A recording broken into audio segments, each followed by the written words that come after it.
Olá, olá, mais uma quinta-feira, seja muito bem-vindo, muito bem-vinda, né? Mais um episódio semanal do Descomplicando a Estética, o seu podcast que traz todos os assuntos das técnicas da gestão para organizar e decolar o seu negócio. Novamente, Cristiane, começando o episódio, então lá vem assunto técnico, estamos de volta com mais alguma técnica ou explicação, digamos, até um tira dúvidas a respeito da saúde da nossa pele, né? Não tanto a questão dos números. Vamos falar hoje então de uma disfunção que parece atingir mais pessoas de pele clara. Só que a gente acha que é essa realmente a estatística porque devido a dificuldades de diagnóstico em pacientes do fototipo mais alto, quando a gente pega o fototipo 4 para cima. Pode até parecer pegadinha, né, esse início, mas eu estou falando da rosácea. Essa baixa suspeita, né, em pacientes de pele mais escura, morena, negra, provoca alguns atrasos no diagnóstico ou até mesmo ausência. Muitas vezes não consegue diagnosticar a rosácea numa pessoa de pele mais escura. E esse diagnóstico tardio pode levar a tratamentos inadequados, uma maior morbidade e uma doença progressiva descontrolada, inclusive com perda da visão nos casos da rosácea ocular, ou então uma desfiguração no caso da rosácea fimatosa. Olá, Gabriel, tudo bem? Oi, Cris. Bom, Gabriel por aqui. Eu já sei que esse episódio vai ser extremamente técnico, não só técnico, e provavelmente eu vou ficar, perdido em várias partes dele.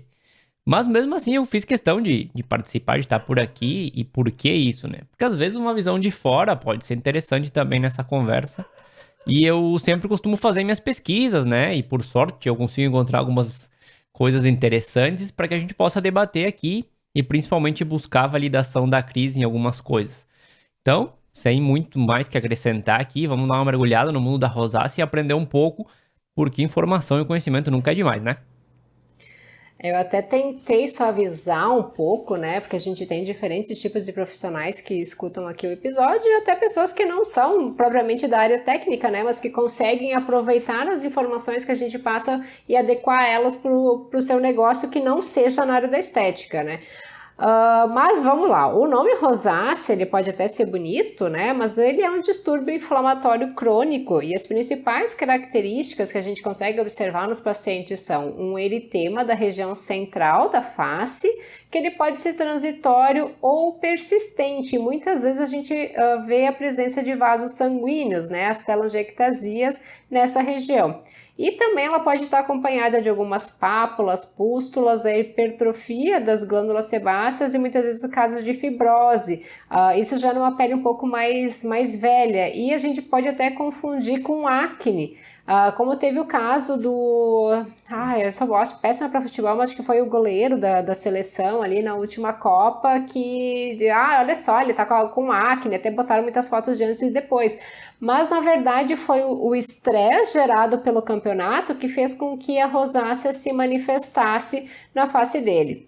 Assim como outras disfunções, a rosácea ela não tem cura. A mesma coisa o melasma, né? A gente sabe que não tem cura, que a gente tem que ter cuidado constante. Nosso paciente tem que ter consciência disso. Então, a rosácea ela necessita do acompanhamento também constante. Mas existem alguns gatilhos que até eles são identificados pela maioria dos pacientes e que são os responsáveis pelo surgimento ou às vezes o agravamento do quadro. Quais que são eles?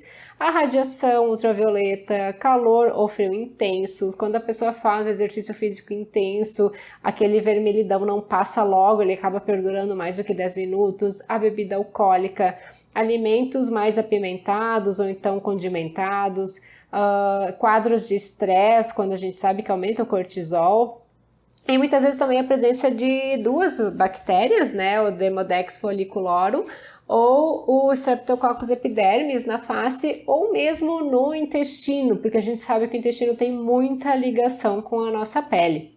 E além da contribuição dos fatores ambientais para o desenvolvimento da rosácea, tem muitos estudos que demonstram também que é um componente genético com a herança familiar e concordância entre gêmeos, associação de doenças autoimunes. Então, foram feitos estudos com gêmeos e perceberam toda essa questão dos genes envolvidos. E no caso das doenças autoimunes, a gente tem o diabetes tipo 1 e doença celíaca, só para dar alguns exemplos, né? Além disso, também foi possível associar a rosácea ao risco de várias outras doenças crônicas, como é o caso de esclerose múltipla, artrite reumatoide, refluxo gastroesofágico, hipertensão e hiperlipidemia. Isso são doenças autoimunes, doenças metabólicas, que a gente sabe que está muito associada com outras questões também que se manifestam de forma estética, e muitas vezes o nosso paciente não se dá conta disso. Mas vamos às classificações dos subtipos da rosácea. Uma delas é a rosácea erythematotelangiectásica, é difícil o nome, né? Mas o que a gente tem nesse subtipo? Um rubor facial patológico, ele é persistente, dura mais do que 10 minutos, né? E ele se apresenta mais na região central da nossa face. Ela é desencadeada principalmente por bebidas, sejam elas muito quentes ou então alcoólicas. Alterações do clima, aqui no sul a gente tem de manhã e de noite frio, de tarde fica quente, então essa alteração climática também faz com que a rosácea se manifeste. Exercício muito intenso e as emoções, né? A pessoa se estressou, aflorou a rosácea. Então, nesse tipo de paciente, a gente deve cuidar com alguns produtos tópicos, porque eles podem provocar queimação intensa. Por exemplo, esse paciente vai chegar para ti e tu pode achar que é uma acne, e tu vai entrar com ácido salicílico. Tu ferrou com tudo, tá? Só para dar uma dica. Outro tipo de rosácea é a papulopustulosa. Além do vermelhidão central da face, como é no outro caso, a gente tem uma inflamação persistente ou alguns episódios inflamatórios, com presença de pequenas pústulas pontuais, né? E é mais comum em mulheres de meia idade, mas também pode acometer os homens.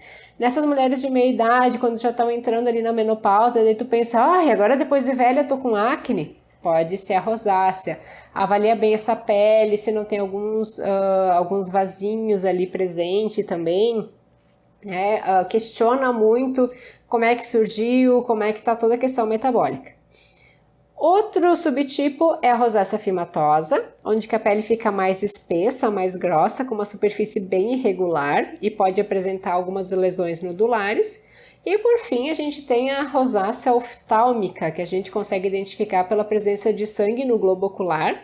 A pessoa tem uma sensação de corpo estranho ali dentro do olho, muita coceira, muita secura, tem que estar sempre usando aqueles lubrificantes oculares, tem uma sensibilidade maior à luz, a visão fica desfocada e também ficam com os vasinhos, as telangiectasias na conjuntiva e uma irregularidade das margens da pálpebra.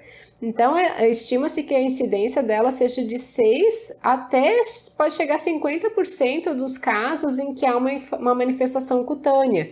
Por isso que a gente tem que cuidar da questão do diagnóstico, principalmente numa pele mais escura.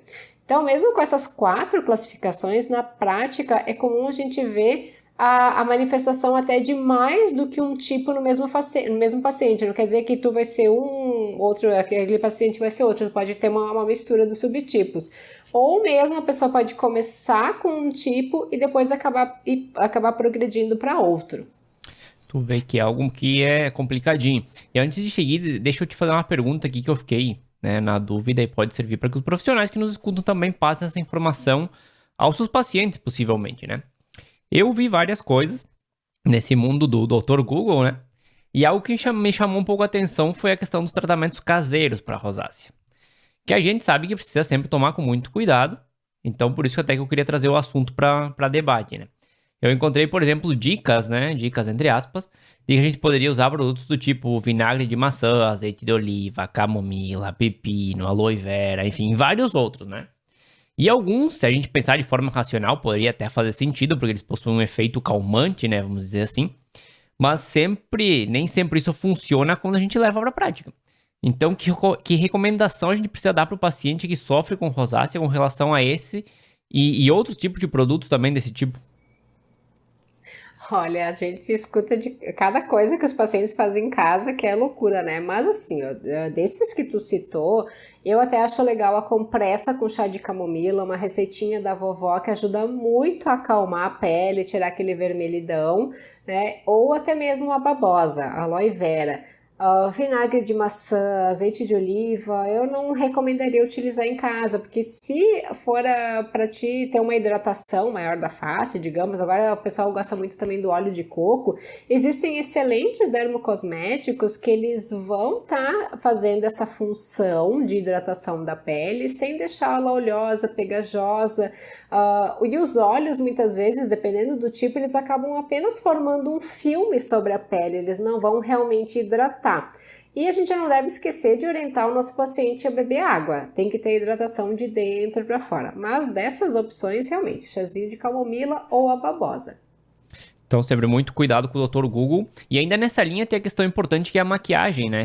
Que ao sofrer com esse tipo de problema, é natural até que a pessoa use a maquiagem como um efeito paliativo de justamente maquiar o problema.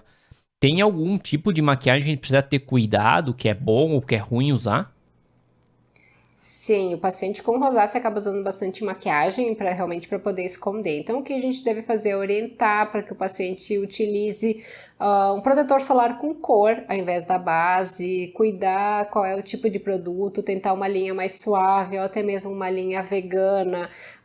Não tanto uma maquiagem em si, mas procurar os dermocosméticos que têm uma função secundária de maquiagem. E o principal, cuidado na hora de remover, não é lavar o rosto na água quente, não é com sabonete comum, não é esfregando, cuidar na hora de secar também a toalha suave no rosto, mas principalmente não ficar esfregando, né? Usar um algodão, ou a gente tem os lencinhos umedecidos que são demaquilantes, que vão cumprir bem essa função, ou então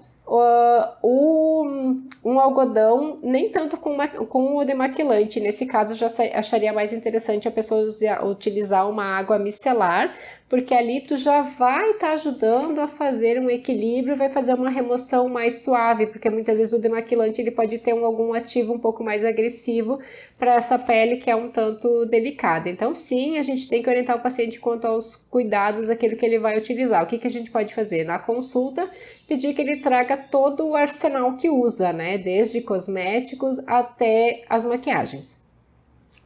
Maravilha. Era isso que eu tinha para perguntar sobre essas duas partes de maquiagem e de comida que sempre aparecem no meio dos tratamentos, né? E existe também um consenso, né, para o tratamento desse vermelhidão, das pápulas, das pústulas da rosácea, né, com o uso de medicação tópica, associado com medicação oral, e algumas tecnologias como a luz pulsada. De tecnologia realmente, tá? Ou vai ser a luz pulsada, ou vai ser o LED também, o LED azul funciona nesse tipo, ou então peeling frio, como é o caso da Gluco. Mesmo assim, os melhores resultados, eles devem incluir alguns cuidados por parte do paciente, como o uso diário de protetor solar com fator 30 ou mais, produtos de limpeza suave, então que o sabonete tenha o conceito Sindet, e hidratante adequado para o seu tipo de pele, né? E principalmente procurar evitar os gatilhos, ainda mais se ele conhece quais são as atitudes que ele tem durante o dia que fazem com que a rosácea acabe se manifestando.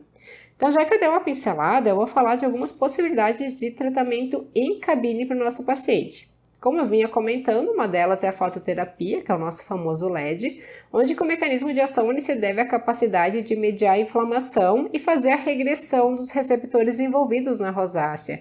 Então, a aplicação do LED no comprimento de onda específico, que é de 630 mais ou menos 8, ou então de 940 mais ou menos 10, tem uma variação ali dos joules, né? Do comprimento de onda, quer dizer, dos nanômetros, ele pode ser uma ferramenta promissora no alívio dos sintomas, quando o teu paciente chega com aquela pele muito reativa, tá? Pode entrar com LED antes de querer entrar direto com uma luz pulsada. E cuidar principalmente o quê? Que seja o emissor de LED, que não seja aquelas máscaras que servem como pisca-pisca de Natal, tá? Aquilo lá é só para fazer um charminho. Outra alternativa é a luz pulsada para o tratamento dessa afecção. E os estudos recomendam o uso do filtro que fique de 520 até 1.200 nanômetros, com repasses duplos ou triplos de acordo com a resposta da pele.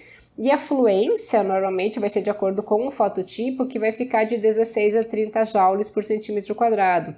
O que a gente deve observar como resposta nesse paciente é a hiperemia da região quando a gente aplica a luz pulsada. Tu pensa, vai piorar ali a rosácea. Mas sim, no momento que a gente aplica, emite aquela fonte de luz, ela vai ficar mais avermelhada, mas o objetivo é fazer principalmente a regressão ali daquela vascularização, principalmente se tiver telangiectasia.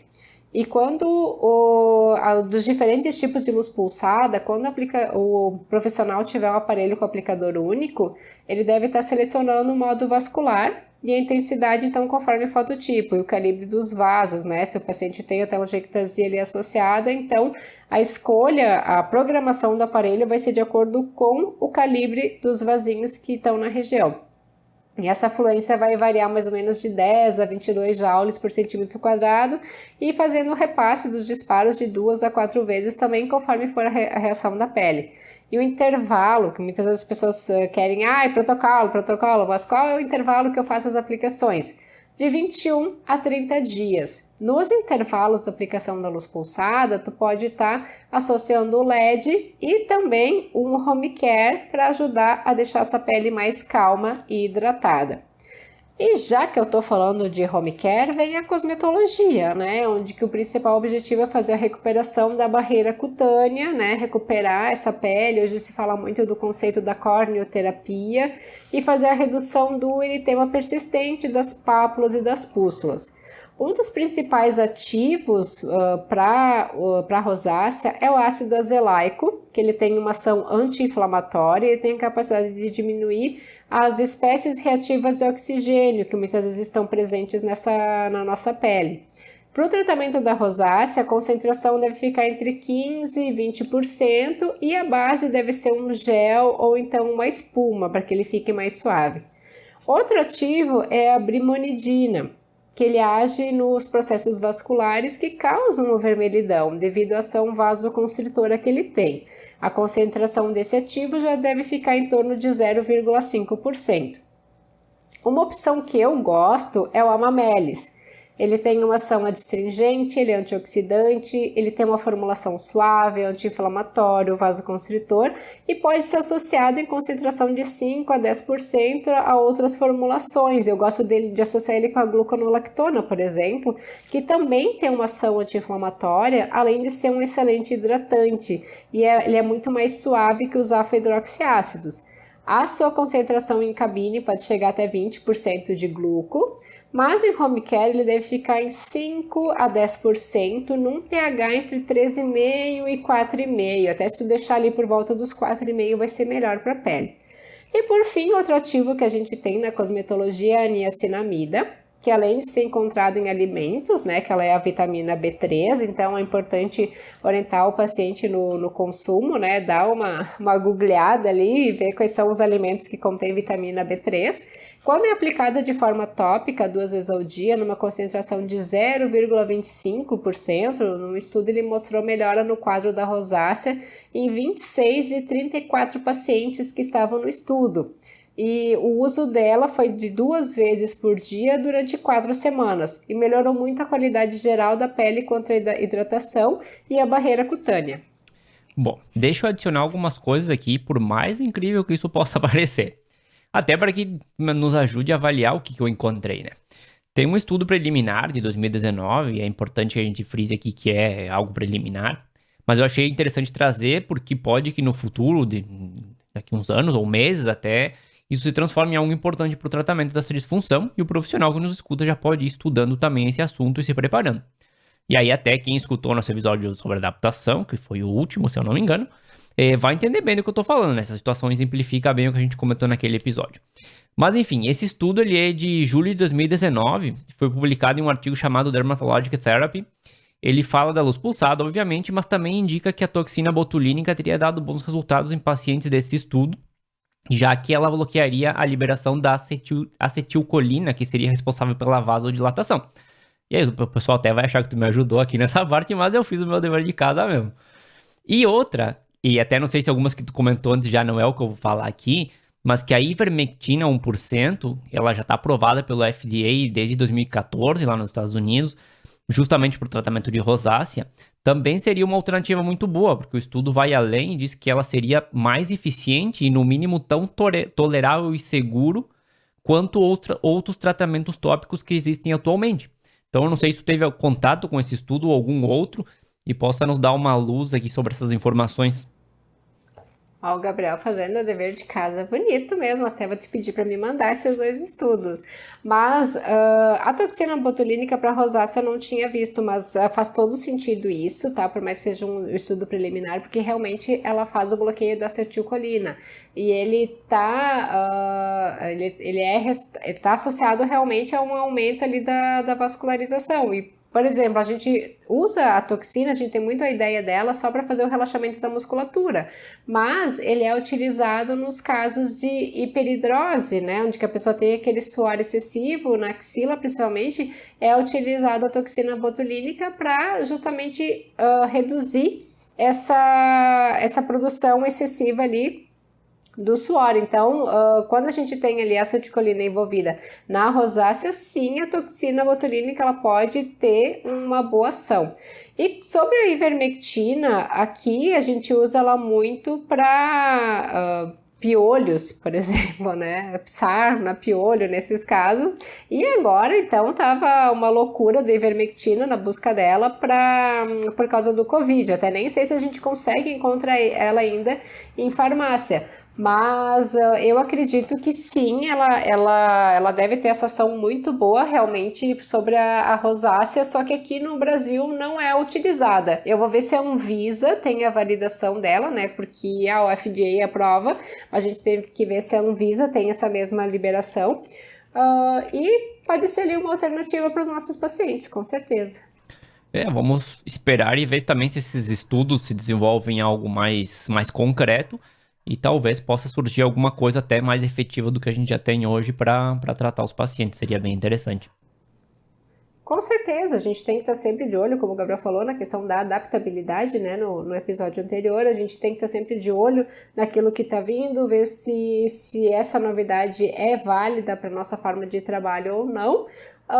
E para a gente conseguir também primar sempre pela qualidade de vida do nosso paciente, para a melhora da saúde e, por consequência, ele vai ter a melhora da estética. E hoje acho que é isso, né, Gabriel? Era tudo que eu tinha para adicionar dessa vez. Vamos tentando desmistificar aqui um pouco, descomplicar a rosácea, né? Vamos ficar de olho nos nossos pacientes, aqueles que chegam mais vermelhinhos, porque muitas vezes a gente apenas melhorando a qualidade daquela pele, melhorando a barreira cutânea, a hidratação e ajudar ali nos bons hábitos, né? Primar por uma alimentação saudável, pela ingesta de água também, a gente vai conseguir, por consequência, até a melhora da rosácea e de muitas outras disfunções estéticas.